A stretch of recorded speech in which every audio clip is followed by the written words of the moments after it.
Jeep death wobble videos are real. In fact, our most viral video was about Jeep death wobble, but it's been half a decade. So what's the change? Why haven't you seen anything? We figured it out. We made the video once we engineered the solution to it, and we've been installing death wobble repair kits for almost a decade now. And you know what the problem is?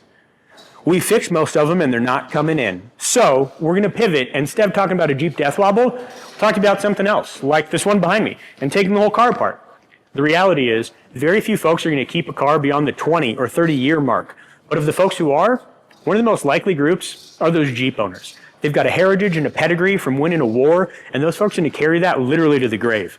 So if you've got a 40-year-old Jeep like mine back here and you've got concerns about it, bring it in. Let's show you how to take care of it the right way, whether it's maintaining it as it is and keeping it going, or pulling the whole thing off, doing a complete restoration and putting it back together like it's brand new. Whatever you wanna do, we got you.